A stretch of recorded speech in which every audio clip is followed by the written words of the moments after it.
Israele dichiara ufficialmente lo stato di guerra e sono già iniziati gli attacchi sulla striscia di Gaza in risposta a quello di Hamas che ha provocato almeno 800 morti e 2500 feriti.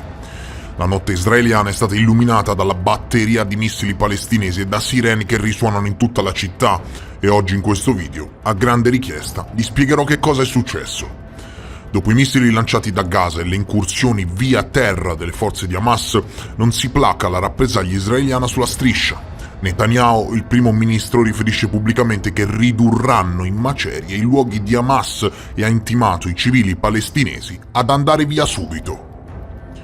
Israele dichiara ufficialmente lo stato di guerra e si prepara ad un conflitto molto lungo che comprende operazioni di terra a Gaza, al cui confine si sta ingigantendo letteralmente lo schieramento di carri armati.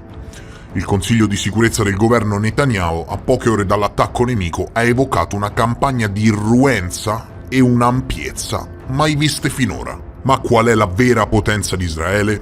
Israele, signori, è una delle nazioni meglio protette sul pianeta Terra. O almeno si pensava prima di questi attacchi. Spendono ogni anno 24 miliardi di dollari per la difesa, sono in possesso di 90 bombe atomiche perfettamente funzionanti e hanno come principale alleato gli Stati Uniti.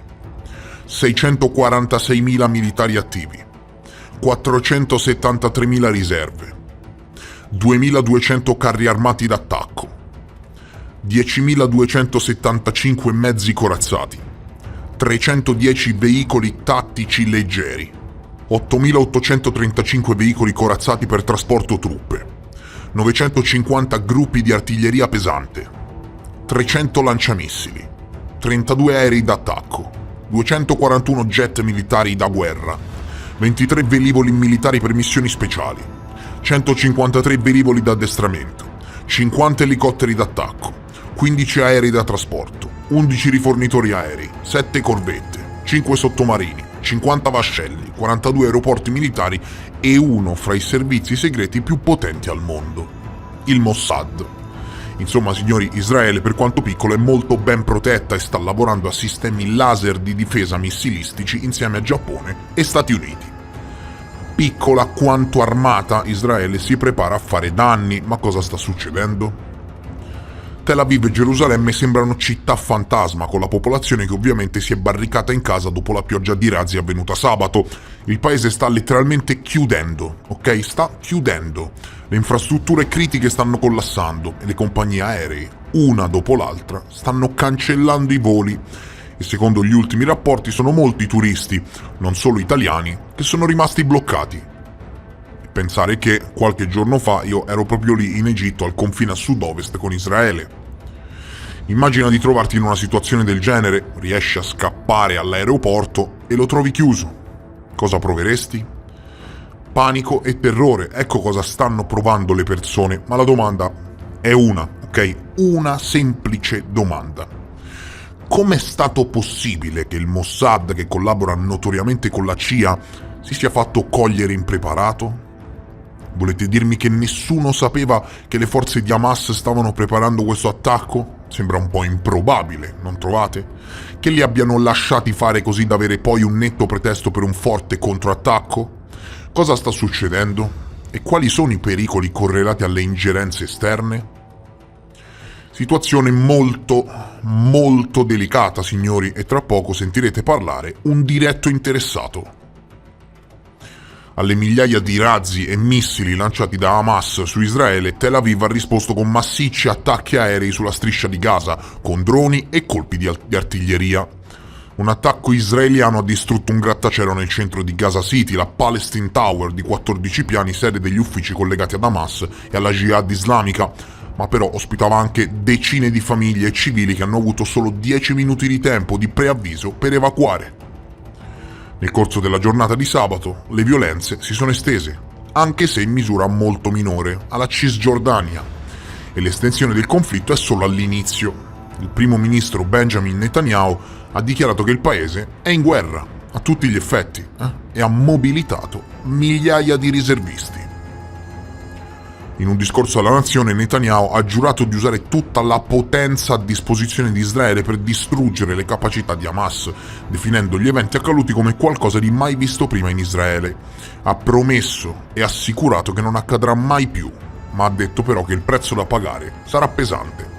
Sarà una lunga guerra, una lunga e difficile guerra, ha detto Netanyahu, perché ora l'obiettivo finale è quello di distruggere le capacità militari e governative di Hamas e del suo alleato, la Jihad islamica, e di togliere loro la capacità e il desiderio di minacciare e danneggiare i cittadini di Israele per molti anni a venire. Ora, precisiamo, ok? Hamas non è la Palestina, come il presidente della Palestina non rappresenta l'intera ideologia della Palestina. I palestinesi sono contro la violenza, chiaro? Anzi, hanno subito negli anni pesanti ripercussioni a danno anche di civili innocenti da parte di Israele, ok? Nei luoghi di culto, eccetera. E mi riservo di ricordare alcuni eventi per evitare che mi buttino giù il video, già molto a rischio, ma con una semplice ricerca si risale molto facilmente a varie spedizioni punitive da parte di Israele ai danni dei civili palestinesi. Chiaro? Ecco. Chi combatte quindi questa guerra la combatte Hamas. E che cos'è Hamas? È un gruppo ritenuto terroristico dalla maggior parte dei paesi del mondo, un'organizzazione politica e paramilitare palestinese islamista finanziata dall'Iran, che fa gli interessi dell'Iran.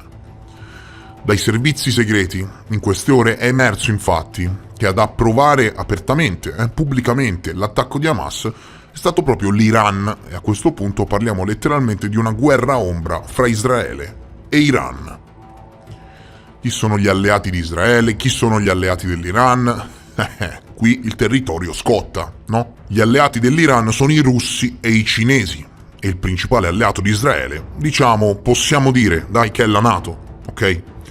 Proprio per questo, signori, non è una bella situazione a livello mondiale, ok? Calcolando le implicazioni con la guerra in Ucraina, si può dire tranquillamente che il panorama geopolitico internazionale si fa sempre più belligerante. Inoltre, se volessimo analizzare la situazione in Medio Oriente, dovremmo dire che l'Arabia Saudita si contende prepotentemente il controllo dell'intera area con l'Iran, mentre Arabia Saudita è un alleato degli Stati Uniti e l'Iran finanzia Hamas, che punta ad estromettere Israele dal panorama geopolitico del Medio Oriente. Ok? Sono in conflitto Iran ed Arabia Saudita per il controllo del Medio Oriente. Ci finiscono di mezzo anche altri paesi. Al centro ci sono Arabia Saudita e Iran che si contendono la supremazia nel Medio Oriente stringendo alleanze politiche in ogni dove. Ma torniamo sempre alla domanda di prima: com'è possibile un tale fallimento dell'intelligence su due dei fronti più potenti del mondo, CIA e Mossad? Come può essere possibile che nessuno sapesse niente? I media discutono di un possibile fallimento critico dell'intelligence israeliana e statunitense, totalmente impreparata di fronte ad un'invasione di dimensioni senza precedenti. Per il momento non arriva alcun commento dai funzionari. Secondo la BBC, l'indagine interna è già iniziata e andrà avanti per anni, ma alcuni sospettano che sotto ci sia qualcosa di ancora più losco. Invece di schierarsi contro le operazioni di Hamas, il presidente palestinese Mahmoud Abbas, presidente della Palestina, ha detto al segretario di Stato statunitense Anthony Blinken che l'ingiustizia nei confronti dei palestinesi sta facendo esplodere il conflitto con Israele.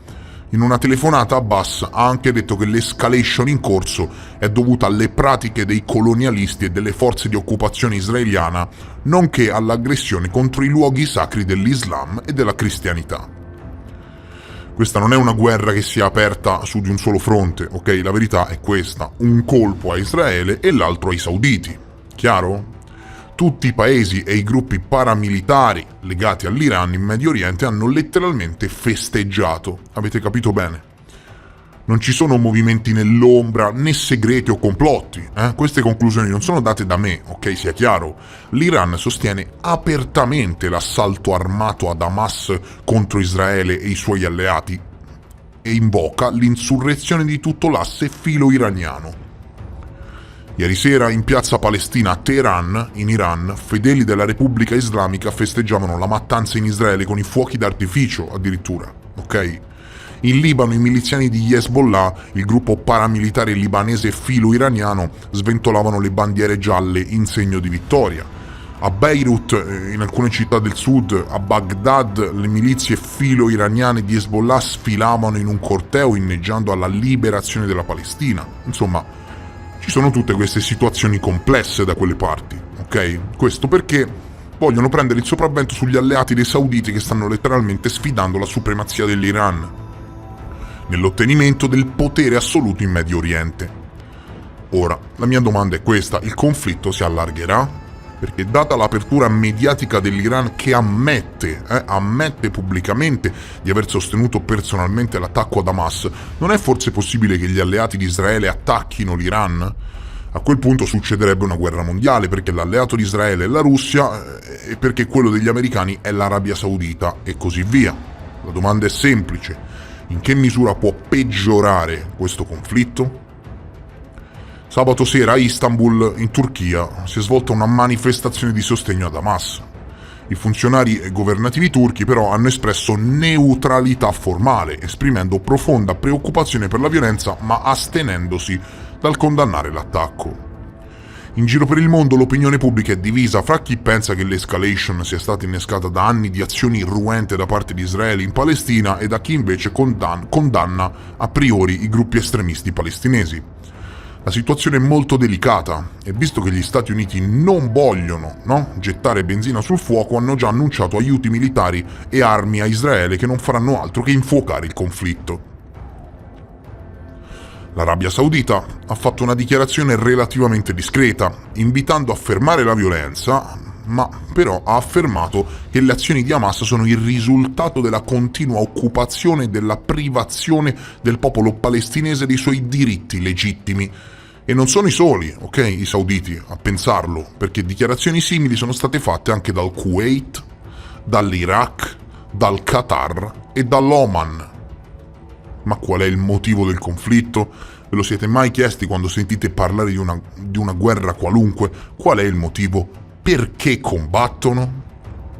In questo caso, signori, non è affatto facile rispondere, ok? Il conflitto arabo-israeliano è una disputa territoriale più volte combattuta, anche nel corso di campagne belliche, e sorta ancora prima della dichiarazione di indipendenza che segnò la nascita dello Stato di Israele nel 1948.